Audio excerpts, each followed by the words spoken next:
দেখ page number 339, ঠিক আছে? কত বললাম? পেজ নাম্বার 339, কত নম্বর অঙ্ক? 131 নম্বর অঙ্ক, ঠিক আছে? সাম নাম্বার 131 কি বলেছে? কারেন্ট অ্যাসেট বলেছে 6 লাখ টাকা। দেখ একটা করে করবো, আমি কোশ্চেন সাজিয়ে নিচ্ছি। কি কি বলেছে?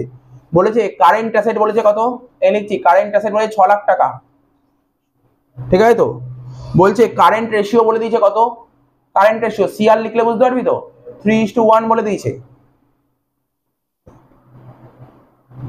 কুইক রেশিও বলে দিয়েছে কত, 1:1, 1:1, ঠিক আছে? তো বলছে বলো স্টক ইন ট্রেড কত হবে, স্টক ইন ট্রেড কত হবে, অ্যান্সার জানতে চাইছে, ঠিক আছে? খুব ইজি কোশ্চেন দিয়েছে, অঙ্কটা কিন্তু টাফ না, কিন্তু দেখ আগের ক্লাসে এরকম টাইপের অঙ্ক অনেক করিয়েছি, ঠিক আছে? তো অঙ্কটা কিছু টাফ না, আর এরকম অঙ্ক আমার আগে অলরেডি ভিডিওতে করানো আছে। তাহলে কি করতে হবে এরকম অঙ্কের ক্ষেত্রে? প্রথমে কারেন্ট রেশিও, দেখ আমি অ্যান্সারটা আরম্ভ করছি, সলিউশনে যখন আসছি কি হচ্ছে, কারেন্ট রেশিও বের করার ফর্মুলাটা কি, CA/CL, হ্যাঁ কি না? CA/CL, ঠিক আছে? CA/CL কারেন্ট রেশিও লিখলাম। এবার কারেন্ট রেশিও কত বলছে, 3:1, মানে 3/1 ইকুয়াল টু CA/CL, হ্যাঁ কি না? ভালো করে দেখ, কিছু না, নর্মাল অ্যালজেব্রার মতন হচ্ছে। তারপর কি হয় পরের লাইনে, sir CA equal to 3CL বলতে পারি, CA ইকুয়াল টু 3CL। কি রে, এত অবধি ক্লিয়ার আছে? কোনো অসুবিধা আছে? এটা বক্স করলাম, ঠিক আছে? এত অবধি ঠিক আছে? এবার আর কিছু করতে পারছি এখানে, আর কিছু করতে পারছি? আগের দিন ওয়ার্কিং ক্যাপিটাল দিয়েছিল, ওয়ার্কিং ক্যাপিটাল দিয়ে দিলে অঙ্কটা হয়ে যেত, কিন্তু ওয়ার্কিং ক্যাপিটাল দেয়নি স্যার, তাহলে তো অঙ্ক করা যাবে না। কেন করা যাবে না? তখন আমি কুইক রেশিওতে চলে যাই, কুইক রেশিও ফর্মুলা কি, এইমাত্র করলি, কারেন্ট অ্যাসেট মাইনাস স্টক, তাই তো?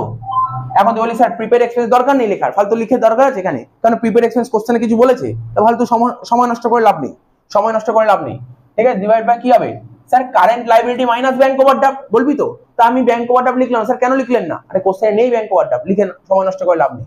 কুইক রেশিও 1:1, মানে 1/1, তাই তো? কারেন্ট অ্যাসেট কত বের করলাম বল, কারেন্ট অ্যাসেট কত বের করলাম, 3CL, তাহলে এখানে লিখ 3CL মাইনাস স্টকটাকে S লিখি, শর্টে লিখলাম S, স্টকটাকে S লিখলাম, ডিভাইড বাই CL, ঠিক আছে? Divide by CL। আচ্ছা আমরা তো একটা জিনিস লক্ষ্যই করিনি, আমি তো আরো তো সোজা হয়ে গেছিল, এখানে 6 লাখ বলেছিল কারেন্ট অ্যাসেট, না? কারেন্ট অ্যাসেট কত বলেছিল, 6 লাখ। এক মিনিট, আমি ভাবলাম হয়তো কারেন্ট অ্যাসেট বলেই দেয়নি, যাই হোক কারেন্ট অ্যাসেট বলে দিয়েছে। কারেন্ট অ্যাসেট 6 লাখ, 3/1, এটা হচ্ছে 6 লাখ বাই CL, তাহলে কত হচ্ছে, CL কত বেরোবে, 2 লাখ, CL 2 লাখ। তাহলে CL যদি 2 লাখ হয়, এখানে কারেন্ট অ্যাসেট লিখবো কত, 6 লাখ, আর CL কত, 2 লাখ। তাহলে হয়ে গেল, হিসাব কর, 2 lakh equal to 6 lakh minus S, তাহলে কি লিখবো, 2 lakh minus 6 lakh equal to minus S, তাহলে স্টক কত বেরোলো, 4 লাখ। ব্যাস, এটাই জানতে চাইছিল। দেখে নে, কোনো ডাউট থাকলে জিজ্ঞাসা করতে পারিস। কিরে বুঝতে পেরেছিস তো কি বললাম? অঙ্কটা সোজা ছিল, অঙ্কটা আমি অন্য কিছু ভেবেছিলাম, আমি খেয়ালই করিনি কারেন্ট অ্যাসেট অঙ্ক দিয়েছে, ঠিক আছে? তো বুঝতে পারলি তো? তো অঙ্কটা হয়ে গেল, টুকে নে।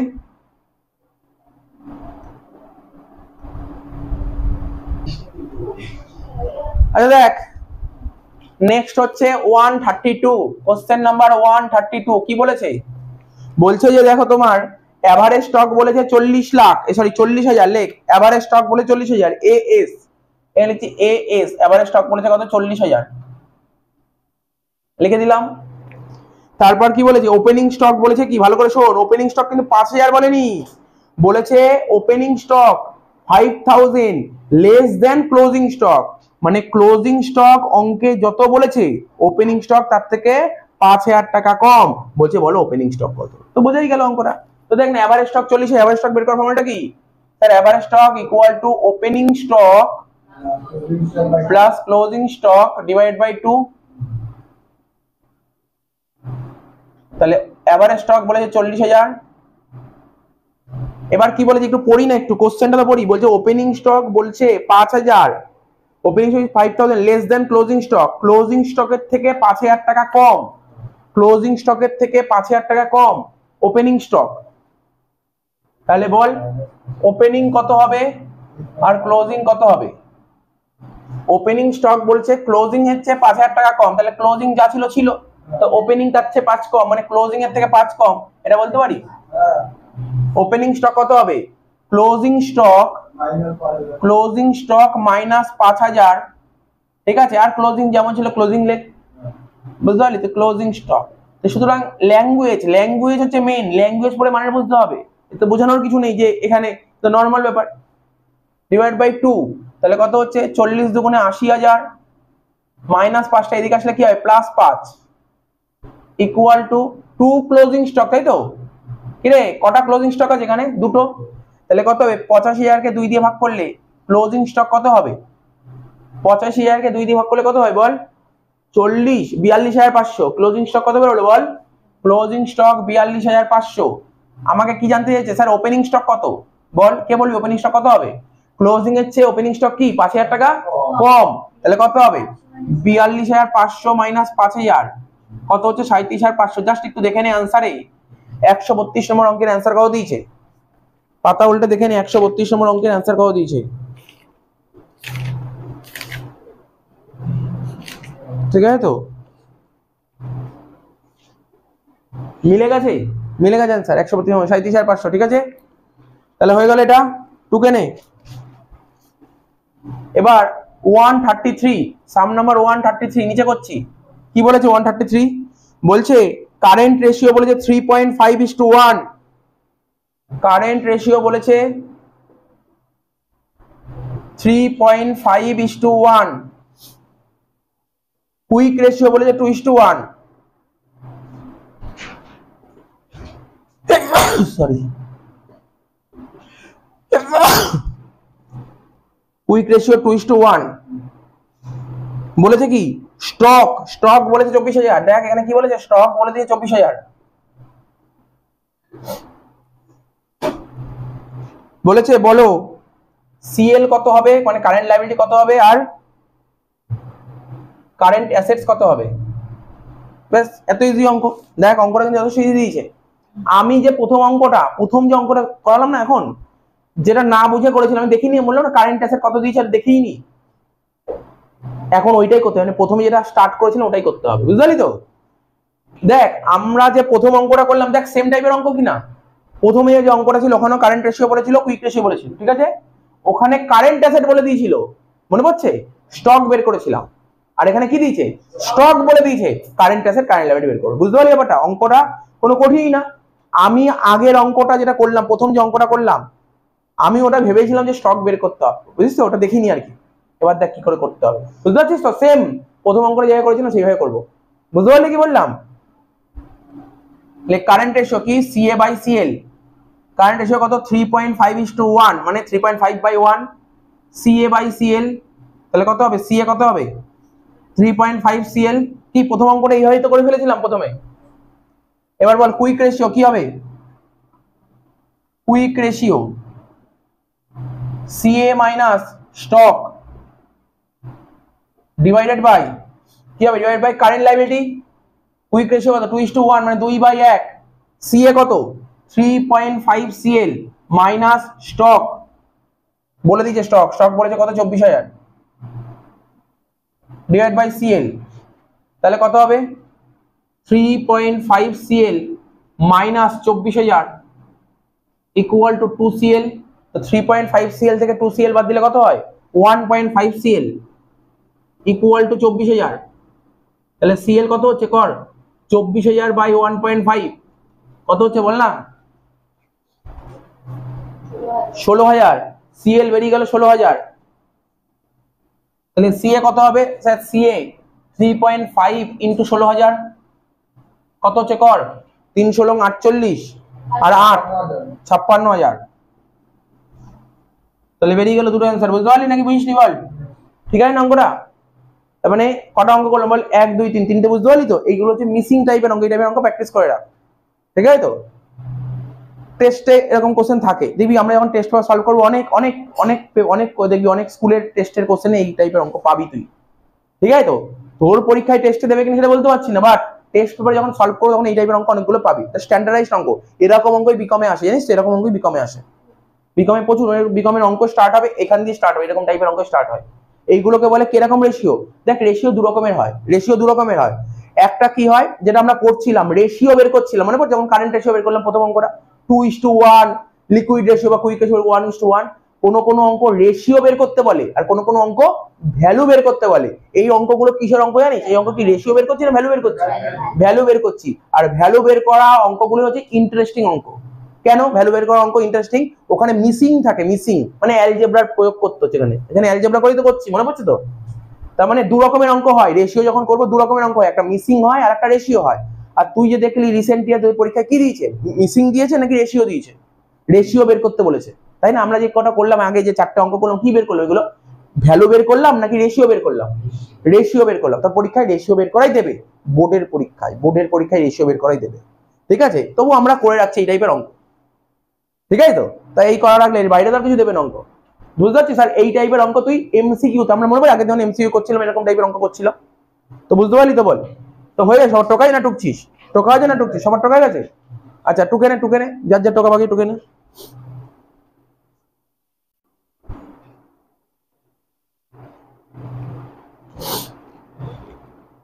বোঝা যাচ্ছে অঙ্কগুলো নাকি?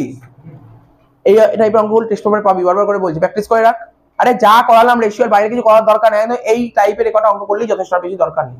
যা যা করেছি এইগুলোই অনেক করেছি, কারণ 6টা ভিডিওতে অনেকগুলো অঙ্ক করানো ছিল, তাই তো? তারপর ক্লাসে বসে অনেকগুলো হোমওয়ার্ক করালাম, আগের দিন কিছু এমসিকিউ করালাম, আজকে করাচ্ছি, ব্যাস এনাফ। অনেক রেশিও, কারণ 4 নম্বরের জন্য বেশি টাইম দেওয়ার দরকার নেই। মুছে দিই? আচ্ছা তোরা সবাই 134 নম্বর কোশ্চেনটা পড়, কোশ্চেন পড়ে মানেটা বোঝার চেষ্টা কর, কোশ্চেন পড়ে তোরা মানেটা বোঝার চেষ্টা কর।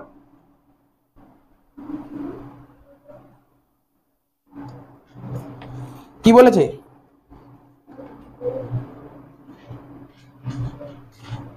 মানে কি বলেছে দেখ, কি বলছে? বলছে কোশ্চেন যে দিয়েছে, বলছে তুমি ওপেনিং স্টক বের করে দাও আর ক্লোজিং স্টক বের করে দাও। কি কি বের করতে বলেছে? ওপেনিং স্টক আর closing stock. Stock turnover ratio বলেছে 6, লিখি। যা যা বলেছে একটা করে লিখি, লিখলেই তো অঙ্ক ক্লিয়ার হবে। স্টক টার্নওভার রেশিও বলেছে 6,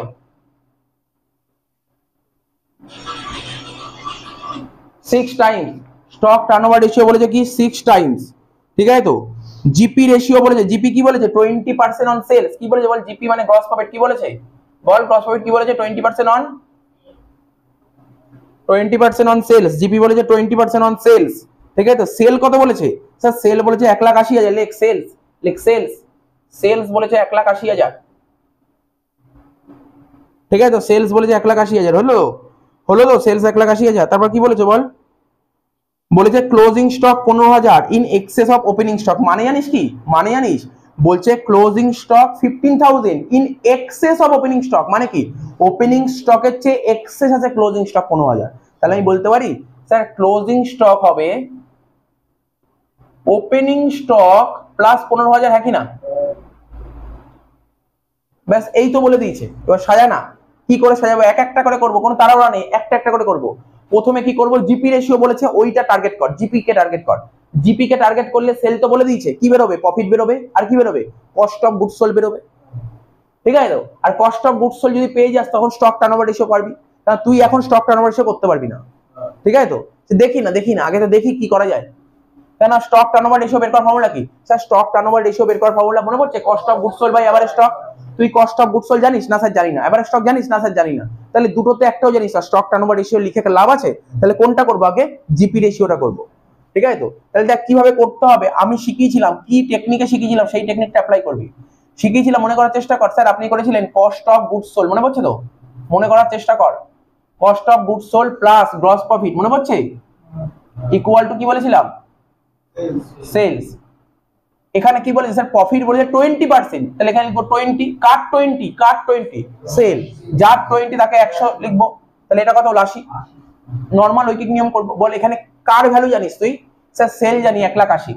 তাহলে সেল যদি 1,80,000 হয় তো দরকার কস্ট অফ গুডস সোল্ড, এটা কত বের করতে পারবো না ঐকিক নিয়ম করে? কি এরকম ভাবে করেছিলাম কি করাইনি? তো সেটাই করছি। তাহলে 100 টাকা সেল হলে 80 টাকা কস্ট, তাহলে এক হলে কত বল? 80/100, 80/100। তাহলে লেখ এখানে, লেখ কস্ট অফ গুডস সোল্ড, লেখ cost of goods sold equal to 80/100 into 1,80,000। কি বোঝা যাচ্ছে তো নাকি? বুঝতে পারছিস না? ঠিক আছে তো? হয়ে গেল তো? কর কত হচ্ছে বল তো একটু? 1800 ইন্টু 80 কত হচ্ছে দেখতো? করে দেখ কত বেরোচ্ছে। ক্যালকুলেটার ক্যালকুলেটর কর। 1,80,000 ইন্টু 80/100, 1,44,000 টাকা বেরিয়ে গেল কস্ট অফ গুডস সোল্ড। হলো। এবার কি করবো স্যার, স্টক টার্নওভার রেশিও করুন। স্টক টার্নওভার রেশিও লেখ, স্টক টার্নওভার রেশিও। কে বলবি ফর্মুলা? এই তো বললি কিছুক্ষণ আগে, cost of goods sold by average stock. Average stock, stock turnover ratio বলেছিল 6, কস্ট অফ গুডস সোল্ড বেরোলো 1,44,000 ডিভাইড বাই এভারেজ স্টক। কত হবে? এভারেজ স্টক কর, 1,44,000 কে 6 দিয়ে ভাগ করলে কত হয়? 24,000। তাহলে এভারেজ স্টক 24,000 বেরিয়ে গেল। রে এবার এভারেজ স্টক বের করা ফর্মুলা কি sir? Opening stock plus closing stock divide by 2 equal to 24,000। তাহলে ওপেনিং স্টক বল, ওপেনিং স্টক জানিস এখানে অঙ্ক পড়ে যা বইতে কিছু নেই, যা আছে এই বোর্ডের মধ্যে আছে। এখানে ওপেনিং স্টক কিছু জানা আছে না স্যার? ক্লোজিং জানা আছে। তাহলে ওপেনিংটাকে ওপেনিং লেখ, ওপেনিং স্টক। দেখ অঙ্ক দেখে ভয় পাওয়ার কিছু, অঙ্কটা যে বড় হচ্ছে কিন্তু স্টেপ বাই স্টেপ এগোচ্ছে। কিন্তু কি রে কঠিন লাগছে অঙ্কটা? অঙ্ক কিন্তু কোনো কঠিন না, কিন্তু স্টেপ বাই স্টেপ এগোচ্ছে। ওপেনিং স্টক আর ক্লোজিং স্টক কত স্যার? ক্লোজিং স্টক তো আপনি লিখেছেন ওপেনিং প্লাস 15। তাহলে opening stock plus 15,000 divided by 2 equal to 24,000। তারপরের লাইনে আচ্ছা, ওপেনিং স্টক আর ওপেনিং স্টক, দুটো ওপেনিং স্টক যোগ করলে কত হয়? 2 opening stock. 2 opening stock, like 2 opening stock, 2 opening stock. আর এটা কত বল? এটা কি করতে হয়? ক্রস মাল্টিপ্লাই করতে হয় কি করতে হয় না? তাহলে 24 দুগুণে কত? 48,000। কি রে 48,000 হচ্ছে তো। আর এই 15টা ওই দিক গেলে কি হবে? মাইনাস। তাহলে 48 থেকে 15 বাদ দেবো, তাই তো? তাহলে আমি একবারে বলতে পারি 48,000 মাইনাস 15,000। তাহলে কত হয়? 48 থেকে 15 বাদ দিলে 33,000 হয়। 33,000। তাহলে ওপেনিং স্টক কত বেরোলো বল? 33,000 কে 2 দিয়ে ভাগ করলে 16,500। কোনো ডাউট আছে এখানে? কোনো ডাউট আছে এখানে? আর এখানে কোনো ডাউট আছে? Opening stock 16,500। এত অবধি দেখে নে ভালো করে, স্টেপ বাই স্টেপ এগুলো, স্টেপ বাই স্টেপ এগুলো। ঠিক আছে তো? টেস্টে অনেক ভালো ভালো স্কুলে, টেস্টে অনেক ভালো ভালো স্কুলে এরকম টাইপের কোশ্চেন সেট করে। অনেক ভালো ভালো স্কুলে এরকম কোশ্চেন সেট করে। আমরা যখন বিবি কুন্ডুর টেস্ট পেপার করবো দেখবি এই টাইপের অঙ্ক প্রচুর করছে। ঠিক আছে তো? করবে, এরকম টাইপের করবে। আর এরকম টাইপের অঙ্ক জানা থাকলে তোরা আর কি কঠিন কোশ্চেন করবে? কোনো কঠিন করতেই পারবে না কোশ্চেন। ওপেনিং স্টক রইলো কি? Closing stock. ক্লোজিং স্টক বের করতে হবে। ক্লোজিং স্টক কি বলেছিল স্যার? ওপেনিং এর থেকে 15,000 টাকা বেশি। তাহলে ওপেনিং স্টক প্লাস 15,000। তাহলে ওপেনিং স্টক কত ছিল? 16,500 প্লাস 15,000 কত হচ্ছে? 16 আর 15 31,500। জাস্ট একটু আমাদের অ্যান্সারটা মিলিয়ে নিতে হবে। ঠিক আছে? ওপেনিং স্টক আর ক্লোজিং স্টক কত কত বেরিয়েছে? 134 নম্বর অঙ্কটা। বাহ, মিলে গেছে, মিলে গেছে। তাহলে বুঝতে পারি অঙ্কটা ভালো করে টুকেনে। ভালো অঙ্ক কিন্তু, আমি বললাম ভালো অঙ্ক, যথেষ্ট ভালো অঙ্ক। তুই বলতেই স্যার এই টেস্টে দেবে, দেওয়ার চান্স অতটা নেই, বাট দেখে তো যা। কঠিন লেগেছে অঙ্কটা? ভালো করে দেখ, কঠিন নেই কিছু। তাহলে 136, question number 136, question number 136, question number 136। ঠিক আছে তো? তো কি বলেছে? বলেছে যে কারেন্ট রেশিও বলেছে 3:1। Current ratio 3:1। এখানে বলেছে কারেন্ট রেশিও বলেছে 3:1। কুইক রেশিও কি বলেছে? কুইক রেশিও কত বলেছে? 1.2:1। ঠিক আছে তো? বলছে ওয়ার্কিং ক্যাপিটাল বলেছে 1,80,000, ডব্লিউসি বলেছে 1,80,000। ঠিক আছে তো? ওয়ার্কিং ক্যাপিটাল বলেছে 1,80,000। এবার বলেছে কারেন্ট লাইবিলিটি কত আর স্টক কত, এটা বের করতে বলছে। কারেন্ট লাইবিলিটি কত বলে দাও আর স্টক কত বলে দাও। তো দেখ কারেন্ট রেশিও বের করার ফর্মুলাটা কি? CA বাই CL 3:1, মানে 3/1। এটা হচ্ছে CA বাই CL। তার মানে CA ইকুয়াল টু 3CL। এখানে করব ওয়ার্কিং ক্যাপিটাল বের করার ফর্মুলা কি? CA minus CL। Working capital 1,80,000, CA হচ্ছে 3CL minus CL, 2CL equal to 1,80,000। CL হচ্ছে 90,000। তো CL যদি 90,000 হয় তাহলে CA কত হবে? 3 × 90,000 কত হচ্ছে বল? 2,70,000। তাহলে আমার কারেন্ট অ্যাসেট বেরিয়ে গেল, কারেন্ট লাইবিলিটি বেরিয়ে গেল, কিন্তু আমাকে স্টক বের করতে বলেছে। তাহলে এটা বের করার জন্য কোন ফর্মুলায় আসতে হবে? Quick ratio. Quick ratio formula কি ছিল? Current asset minus stock divided by current liability. Quick ratio 1.2:1 মানে 1.2/1। কারেন্ট অ্যাসেট 2,70,000, স্টকের এস আর কারেন্ট লাইবিলিটি 90,000। ক্যালকুলেটর নে, 90,000 ইন্টু 1.2 কর, 90,000 ইন্টু 1.2 কর, ক্যালকুলেটর নে, 90,000 ইন্টু 1.2 কর, কত রে? 1,08,000। ঠিক, 1,08,000। 1,08,000 minus 2,70,000 equal to minus S, তাহলে কত হবে? 1,62,000 minus 1,62,000 equal to minus S, মানে স্টক বেরোলো 1,62,000। ক্লিয়ার হয়েছে? বুঝতে পেরেছিস তো অঙ্কটা? টুকে নেই। আচ্ছা বললো 140 নম্বর, তাই তো? চল 140 নম্বরটা করি, 140 নম্বরটা করি। দেখ করবো তো রেশিও, কি অসুবিধা নেই কোনো। 140-এরটা কি বলেছে? বলছে সেল বলেছে 5 লাখ টাকা, সেল বলেছে 5 লাখ টাকা, ঠিক আছে তো? লিখি, হ্যাঁ এই আসছে, সেল বলেছে অঙ্কে 5 লাখ টাকা।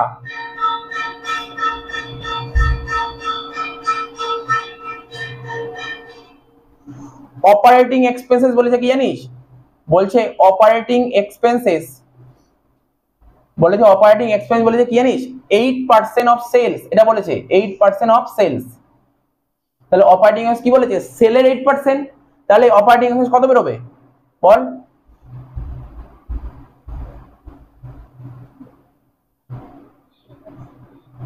বলেছে কোশ্চেনে বলেছে অপারেটিং এক্সপেন্স বলেছে 8% অফ সেল, সেলের 8%। তাহলে সেল কত?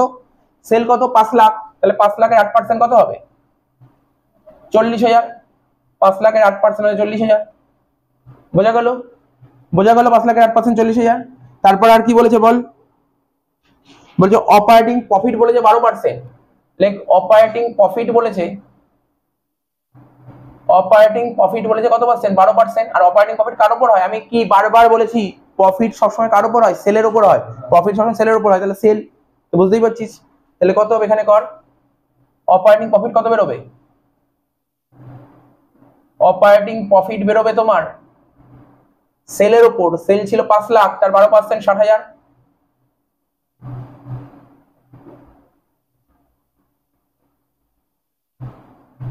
পাঁচ লাখের 12% 60,000 হলো তো? ক্লিয়ার তো? এবার দেখ আমি ফর্মুলা পরে করছি, তার আগে দেখ তোদের বোঝার সুবিধার জন্য করছি, একটু ভালো করে শুনবি। এটা ধর এইদিকে ধর সেলস, কত বলছে? সেল বলেছে 5 লাখ টাকা, তাই তো? এখানে কি হবে? সিওজিএস মানে কস্ট অফ গুডস সোল্ড। ভালো করে দেখবি, আমি ফর্মুলা শেখাচ্ছি কি করে মনে রাখতে হবে। কস্ট অফ গুডস সোল্ড, আর এখানে কি হবে? জিপি, ঠিক আছে তো? সেই জিপিটাই আবার এখানে চলে আসবে, হ্যাঁ কি না? বুঝতে পারছিস তো? এইদিকে কি আছে? Operating expenses. বল অঙ্ক অপারেটিং এক্সপেন্স কত বলেছে স্যার? 40,000। আর তারপর কি আছে? কেননা গ্রস প্রফিট যত টাকা বেরোয় তার থেকে অপারেটিং এক্সপেন্সেস বাদ দিলে কি হয়? অপারেটিং প্রফিট হয়। নেট প্রফিট আমি ধরছি, এই অঙ্কে নেট প্রফিট নেই, কেননা নেট প্রফিট হতে গেলে কি লাগে? ইনডাইরেক্ট খরচা লাগে। ইনডাইরেক্ট খরচা তো বলেনি, তার মানে সেই অঙ্কে নেট প্রফিট, অপারেটিং প্রফিট আর অপারেটিং প্রফিটের নেট প্রফিট। বুঝতে পারলি না? বারবার করে শুনে নি, ব্যাপারটা শুনে নে। ধর নেট প্রফিট আর অপারেটিং প্রফিটের ডিফারেন্স কোথায়? দেখ অপারেটিং প্রফিটটাই নেট প্রফিট, ঠিক আছে তো? অপারেটিং প্রফিট আর নেট প্রফিট তখনই সমান হবে যদি ইনডাইরেক্ট এক্সপেন্সেস না থাকে। যদি ইনডাইরেক্ট এক্সপেন্সেস থাকে তাহলে অপারেটিং প্রফিট আর নেট প্রফিট সমান হবে না, বলেছিলাম তো? মনে করার চেষ্টা কর কি বলেছিলাম। এখানে জিপি হয়, ঠিক আছে? এখানে অপারেটিং খরচা হয়, তারপর কি হয়? নন অপারেটিং খরচা হয়, বলেছিলাম তো? এই অঙ্কে নন অপারেটিং খরচা কিছু বলেছে? তাহলে জিপি থেকে অপারেটিং খরচা বাদ দিলে কি হয়? অপারেটিং প্রফিট, এটাই নেট প্রফিট। বোঝা গেল কি বললাম? এটা মাথায় রাখতে হবে। আমি কি বলেছিলাম? অপারেটিং খরচাও হতে পারে, আবার নন অপারেটিং খরচাও হতে পারে। তো এখানে অপারেটিং খরচা বলেছে, অপারেটিং খরচা কত বলে? 40,000। তাহলে বাকিটা কি হবে? Operating profit. তো অপারেটিং প্রফিট কত বলেছে অঙ্কে? 60,000। তাহলে 40 আর 60 যোগ করে কত হচ্ছে? 1 লাখ টাকা। তাহলে সেই 1 লাখ টাকা এখানে লিখবো। তাহলে জিপি কত হলো? 1 লাখ। সেই 1 লাখ টাকা এখানে বসলো। তাহলে বল না 5 লাখ থেকে 1 লাখ বাদ দিলে কত হলো? 4 লাখ। তাহলে কস্ট অফ গুডস কত বলে? 4 লাখ। বুঝতে পারলি কি করে করলাম? এটা কি ফরম্যাট, এটা বোঝালাম। এবার তুই ফর্মুলা তুই নিজেই বলতে পারবি, কি জন্য বের করতে বলছে, কস্ট অফ গুডস সোল্ড বের করার ফর্মুলাটা কি, এটাতে বের করতে বলছে কস্ট অফ গুডস সোল্ড। কি করে বের করলি বল, কি করে বের করলি কস্ট অফ গুডস সোল্ড বল, sir sales minus operating expenses minus operating profit. কি বুঝতে পারলি কি বললাম? তাহলে সেলস কত 5 লাখ, অপারেটিং এক্সপেন্সেস কত 40,000, আর অপারেটিং প্রফিট কত 60,000, বাদ দিয়ে কত হচ্ছে 4 লাখ। আমি বলছি পুরো যেমন টোকা আছে পুরোটাই টুকে নে, কারণ এটা যদি তোর করা থাকে, এটা যদি বুঝে যাস তাহলে এটা তুই এমনি বের করতে পারবি। মেন হচ্ছে এটা ভালো করে বুঝে নে।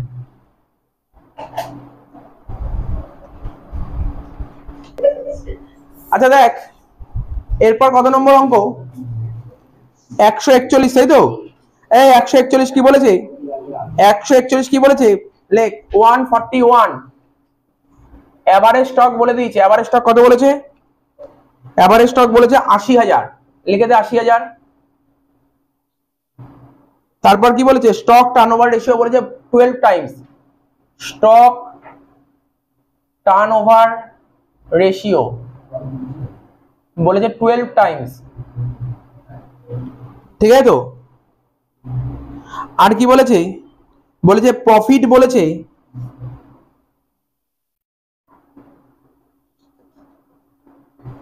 20% on sales,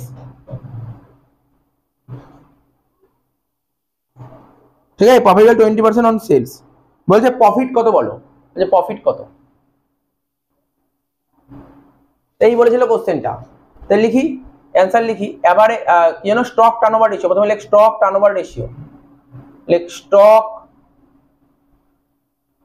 turnover ratio, formula কি, cost of goods sold by average stock. তো এভারেজ স্টক কত 80,000, আর স্টক টার্নওভার রেশিও বলেছে 12 টাইম, এখানে লিখবো COGS। তাহলে 80,000 এর সঙ্গে 12 গুণ করলে কত হয় 9,60,000, তাই তো? 9,60,000 হচ্ছে average stock, sorry cost of goods sold. তুই দেখে না তো এটা গুণ করে এটাই হচ্ছে নাকি 9,60,000 হচ্ছে কিনা, 80,000 ইন্টু 12, ঠিক আছে? 80,000 ইন্টু 12 করে 9,60,000 হচ্ছে কিনা, তাহলে কস্ট অফ গুডস সোল্ড বেরিয়ে গেল, তাই তো? ফর্মুলা কি জানি আমরা, cost of goods sold plus gross profit equal to sales, ঠিক আছে তো? প্রফিট বলেছে সেলের উপর 20%, মানে এখানে 20 আর এখানে 100, এখানে কত 80, কস্ট অফ গুডস সোল্ড কত 9,60,000, প্রফিট কত, তাহলে কত হয় প্রফিট বল, ঐকিক নিয়ম করব, 80 টাকা কস্ট হলে প্রফিট 20, তাহলে 1 টাকায় কত 20/80, 9,60,000 কত কর, 9,60,000 কে 4 দিয়ে ভাগ কর, 2,40,000 প্রফিট বেরোলো 2,40,000। এই ছিল অঙ্ক, সুন্দর ছিল অঙ্ক, ইজি অঙ্ক ছিল, ঠিক আছে? দেখ 142 নম্বর অঙ্ক, অর্থাৎ লাস্ট অঙ্ক, বলেছে কি গ্রস প্রফিট বলেছে 25%, এখানে জিপি বলেছে 25%, কার উপর বলেনি, কার উপর না বললে কার উপর হয়, সবসময় সেলের উপর, বলেছিলাম আগের ক্লাসেই। তাই লিখে দে জিপি 25% অন সেলস। নেক্সট কি বলেছে, নেক্সট বলেছে ইনডাইরেক্ট এক্সপেন্সেস 50,000, লেখ ইনডাইরেক্ট এক্সপেন্সেস 50,000 টাকা। ক্যাশ সেল বলেছে 2 লাখ টাকা, লেখ ক্যাশ সেলস। নেক্সট কি বলেছে, ক্যাশ সেলের পর বলেছে ক্রেডিট সেল, ক্রেডিট সেল বলেছে কি, ক্রেডিট সেলস বলে দিয়েছে 75% অফ কি, 75% of 75% of the sales, 75% of the sales. বলছে বলো নেট প্রফিট কত, এই তো ছিল অঙ্কটা, কি ছিল অঙ্কটা? তো দেখ সলিউশন যখনই আরম্ভ করব কি লিখবো, সেলস মানে total sales equal to cash sales plus credit sale. সবার প্রথমে এখান দিয়ে আরম্ভ করতে হবে।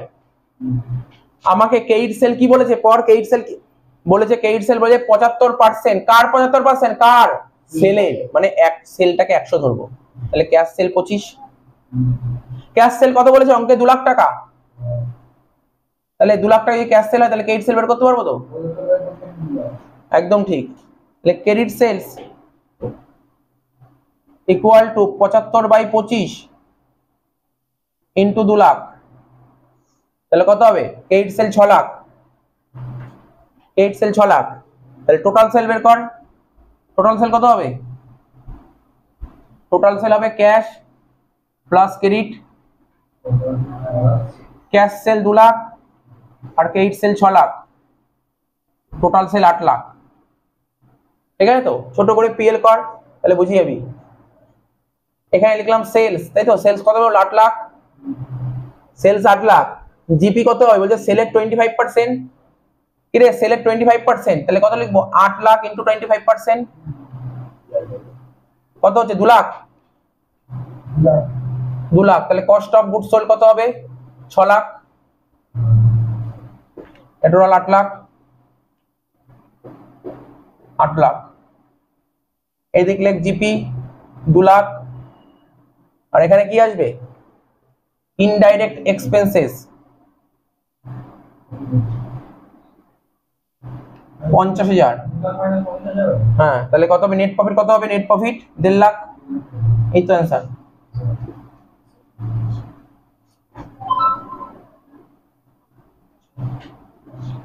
তবে আমি এটা লিখলাম না তোদের, এটা তো আমি করে দেখালাম। এইটা করলে তো পরীক্ষায় দেবে না নাম্বার, তোকে করে দেখাতে হবে। নেট প্রফিট বের করার ফর্মুলা তুই নিজেই লিখতে পারবি। নেট প্রফিট ইকুয়াল টু কি লিখবি? বল বল, নেট প্রফিট কি লিখবি? Sir net profit equal to sales. ধর আমি বলছি নেট প্রফিট ইকুয়াল টু কি লিখবি? বলে স্যার সেলস মাইনাস কি করবি? মাইনাস কি করবি? ঠিক আছে তো? তুই তো সেল বেরিয়ে গেছে 8 লাখ, তুই আলাদা করে, আমার মানে আলাদা করে এগুলো লিখে নিবি, জিপিটা বের করে নিবি। শুধু জিপি বের করলে হবে। জিপি, জিপি কি লিখবি? 8 লাখ ইন্টু 25%, 2 লাখ বেরিয়ে গেল তো। এবার লিখবি net profit equal two GP minus indirect expense. বুঝতে পারলি তো? এটুকু করলেই হবে। তাহলে জিপি ছিল 2 লাখ আর ইনডাইরেক্ট এক্সপেন্স 50,000। 2 লাখ থেকে 50,000 বাদ দিলে কত হয়? 1.5 লাখ। বেশ, ঠিক আছে তো? করে দিলাম অঙ্কটা।